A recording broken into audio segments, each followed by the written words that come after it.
بسم الله الحمد لله والصلاة والسلام على رسول الله وعلى آله وصحبه ومن والاه.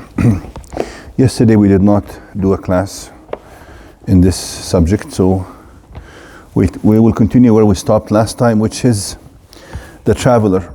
Just a couple of more points about the traveler.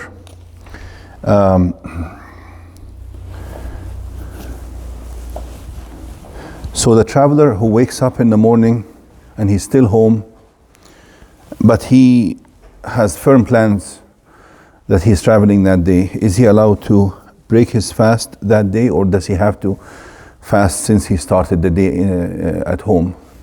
What was the answer to that question? He's allowed.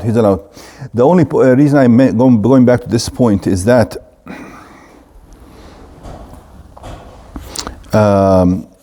most of the imams of the schools of law in Islam said he's not allowed. But we read a couple of hadiths on this matter that clearly show that he is. Was these two hadiths? I hope I can find them again. We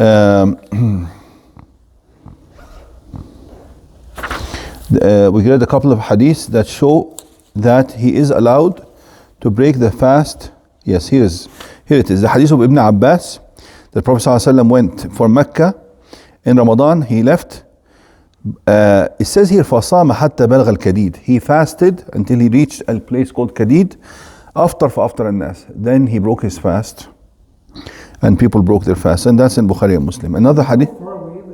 Yeah, that's exactly what we're going to talk about next. No, we'll talk about this next. Also Ibn Abbas also said the Prophet ﷺ went to Hunayn, and some people were fasting, some people were not. This alone shows that the Sahaba had two different opinions here. Some of them were not fasting when they went out. But then when he reached a certain place as well, actually not reached a certain place, when he actually stawa ala rahilati, when he got on his ride, he asked for some cup of or glass of water or milk, and he drank. And then the people who were not fasting told the people who were fasting, now you can break your fast. If you're in doubt, there's no more doubt about it. So here he actually broke his fast the moment he took went on his ride. Now, when can he break his fast that day? Does he have to wait until he actually leaves the city, or can he break his fast the moment he goes on his ride? Or can he do that even before that? Or can he break his fast from the morning? Again, here, all the four schools of Islamic law say that he should not break his fast until he leaves the city. Okay? But again, we have two hadiths other than these two. And they're authentic as well, indicating that no, you can break your fast while you're still in the city. The second hadith we just read shows that when he mounted his ride, he broke his fast. Obviously, he did it at the very beginning. Also, the hadith I mentioned to you briefly the other time, hadith of Anas ibn Malik. He was with a Sahabi called Muhammad ibn Ka'b al-Quradhi, and also Anas ibn Malik, as they were getting his ride ready, he drank something or ate something to show him that it's allowed. And then the other Sahabi asked him, Sunnah? He said, Sunnah, is this Sunnah? He says, yes, Sunnah. When the Sahabi says Sunnah, means that this is what he learned from the Prophet ﷺ. It has the same ruling of a hadith marfu', right away. Also a second hadith by a Sahabi called Abu Basra al-Ghifari. He was with a man called Sa'id ibn Jabr in Al-Fustat, that's in Cairo, and they wanted to take a boat. And obviously Fustat, the older Fustat, was closer to the sea or maybe the river. Maybe he was just going on the river. So the moment he got on the boat, he drank or ate something, and the man said to him, but you're still within the city. And so the Sahabi Abu Basr al-Ghifari said to him, أَتَرْغَبُ عَنْ سُنَّةِ مُحَمَّدٍ صلى الله عليه وسلم أو ترغب عن سنة نبيك, which he said to him, do you want to depart from the sunnah of your prophet, or leave the sunnah of your prophet, indicating that it is a sunnah actually that you can break your fast while you're still within the city. But to be on the safe side, do not break the fast until you're sure that you have started, because you may have plans and at the final moment those plans get cancelled, whether reasons you get sick or any reason, flight gets cancelled. So things can happen. So as not to lose the day, better to wake up with the intention of fasting, because first hadith shows that you can break it. وَصَامَ حَتَّى بَلَغَ الْكَدِيد. He fasted until he reached Kadid. So you can have the intention of fasting, but once you embark on a trip, you don't have to leave the city. But once you're sure that you're leaving, that is when you actually better to wait until that point and then you break your fast. But I wanted to mention this point to show you that although we have a hadith here indicating that you can break your fast while still within the city, but the 4 schools of law said no, you cannot do that. You cannot break your fast.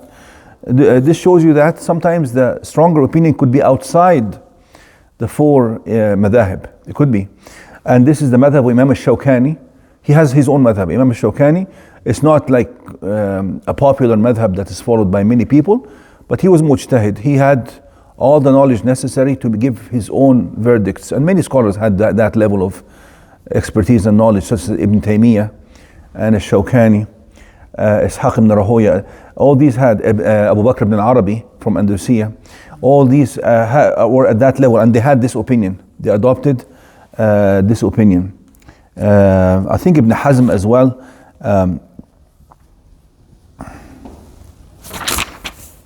Where is it? I just want to see.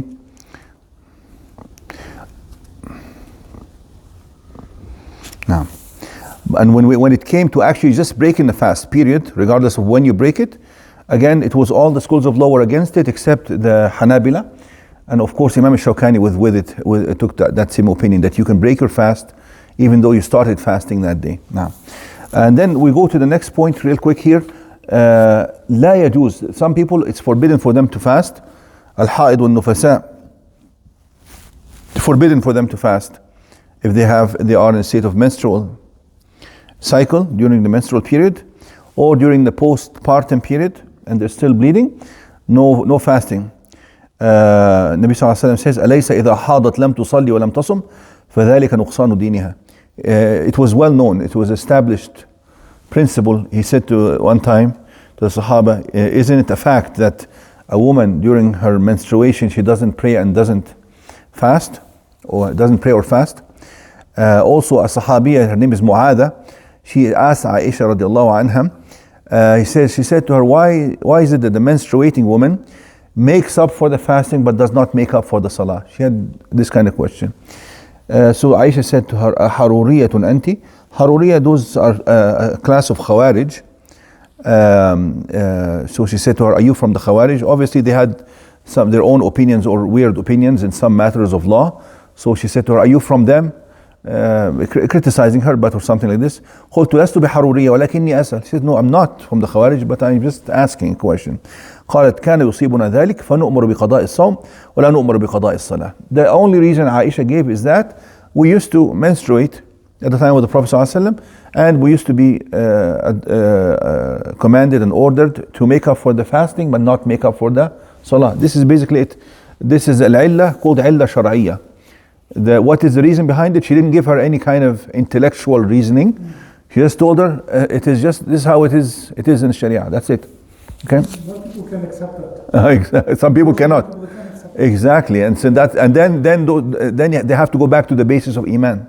إنما كان قول المؤمنين إذا دعوا إلى الله ورسوله يحكم بينهم أن يقولوا سمعنا وأطعنا وما كان لمؤمن ولا مؤمنة إذا قضى الله ورسوله أمرا أن يكون لهم خيرة من أمرهم. The meaning is that a believer, man and woman, whenever they are commanded, they receive a commandment or advice or guidance from the Sharia, from the Allah or His Messenger, they have no choice but to say, we hear and we submit, we follow. Now, menstruating woman can break their fast.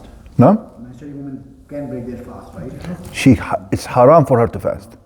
It is forbidden for her to fast, and forbidden for the postpartum lady. Do you have any postpartum bleeding to fast? For those people, it's not only allowed to not fast; it is haram for them to fast. Okay, prohibited.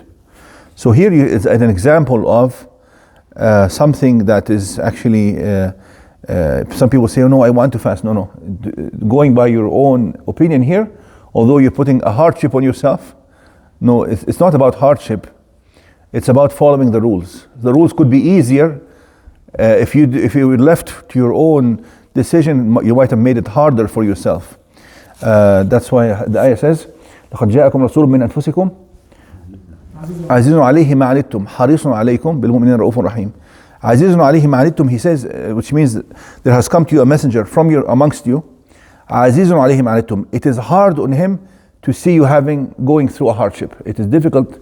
It puts a burden on him, or he gets عزيز عليه. Huh? Some people are like very intermittent period, like so. What do you mean? They did like 7 day cycle, 5 days stop, then they have 1 day. Okay, no, then she has to know if somebody has what's called istihada, the menstruation is irregular like this, then it's a totally different story. She has to define when her menstrual cycle is, such as if she has, because the menstrual blood has certain features. We talked about that before in the lessons and the classes of Tahara. You can go back to those ones. We did record all of them. She has to define what of those is her period, because the period, and there's a limit also for the period. Some scholars say the maximum limit of the period is 15 days. If she bleeds the whole month, then 15 days haid and the rest is not. Also, she can look at the features of the blood. The features of blood of haid is different. Then she can look at her previous habit before she got pregnant or before breastfeeding. What was her regular habit? She goes by her regular habit before. If she doesn't know that, then she looks at her relatives, her sister or cousins, what their regular habit is, and she follows that. There's different ways of knowing. Now, okay, if a menstruating lady finishes her period before the morning, before the fajr, before the dawn, she can fast immediately that following day. That same day where she finished her period, she can fast, even if she has not done the ghusl, the wash, even if she had not done the ghusl until the morning rises, okay? Just like somebody who had a wet dream, a man had a wet dream, for instance. This person, of course, cannot pray yet until he does the ghusl, but he can fast. He can fast, and then he can do the ghusl. So it's not a condition to do the ghusl for fasting, not a condition. So it's a condition for what? For prayer. By the way, those scholars who said that you cannot break your fast when traveling until you leave the city, they did qiyas, did an analogical deduction compared to salah. Because when you do the qasr, when you shorten the salah, you have to be outside of the city before you're allowed to shorten the salah. So that's how they got it. But since we have clear texts, even though they are were not as popular or were not well known to those imams, because if they knew them, they would have. Does the scholar, does she not go into the details of the reasoning for the hadith? Because obviously those hadith, they were not available to those. Some of them were not, because Imam. That they wouldn't see those hadiths and make a. No, no, it's very, because those imams were not as we talked about before, the collection, the people who traveled around the Muslim world to collect all the hadiths. Most of those people came later after those four imams, and maybe Imam Ahmad had more hadith at his disposal than Imam Shafi'i and Malik. Malik never left Medina. So if there was some hadith in Iraq or Khurasan or Egypt and Sham, he might not have known about it. Abu Hanifa was always in Iraq, and he didn't really travel around to get those hadith either. And that's why Imam Shafi'i, he talked about this hadith, which is actually in the hadith of Khadid, is in Bukhari and Muslim. So it's at the highest level of authenticity, and he did not know if it was authentic. He says, if this hadith is authentic, so he didn't have this kind of knowledge to know this hadith is really, he didn't follow all the chains of narrations, otherwise he would have known if this hadith was authentic. But other scholars later came, like Bukhari and Muslim, and clearly said it's authentic. So he says, if this hadith is authentic, I will take the opinion that he's allowed to break his fast, even though that he started fasting the day of traveling. When she said the reasoning here, for instance, والذي يظهر لي بعد عرض أدلة كل طائفة في المسألة في فطر المسافر أن الصواب هو ما ذهب إليه الإمام أحمد والشوكاني وأيضا وهو مذهب الشافعي، لأنه علق جواز الفطر المسافر على صحة الحديث، والحديث في الصحيحين كما تقدم، وهذا القول الذي يوافق سنة الرسول صلى الله عليه وسلم، فجاءت الأحاديث صريحة في جواز إفطار الصائم. أما المانعون لذلك فقد استدل لقولهم بالقياس والرأي.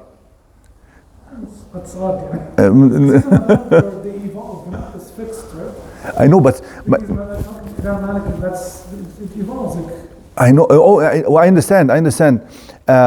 So why the followers, the students of Imam Malik didn't change? This is another thing you notice in those madhahib, that students who come later, not all of them deviate from the original position of their imam. They usually stick to that unless they have reached the level of ijtihad, such as Imam al-Shawkani, Imam Ibn Taymiyyah. Frequently he leaves the opinion of Imam Ahmad, although he's Hanbali, Imam Ibn Taymiyyah, but frequently he doesn't choose the opinion of Imam Ahmad, and he goes against his opinion, and sometimes out of the whole 4 schools of law, because he feels that this is the right opinion. You follow? But you notice that the vast majority of the students of those imams, except the very high level ones, they usually stick to the opinion of the original imam. Now, so finally, yeah, I think we will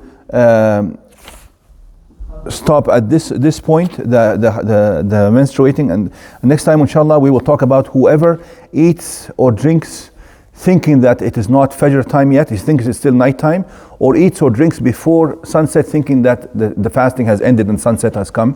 What is the ruling for him? That will be the next point. These lectures are available online? What? These lectures are available online? I'll send you the link to the whole series, inshallah.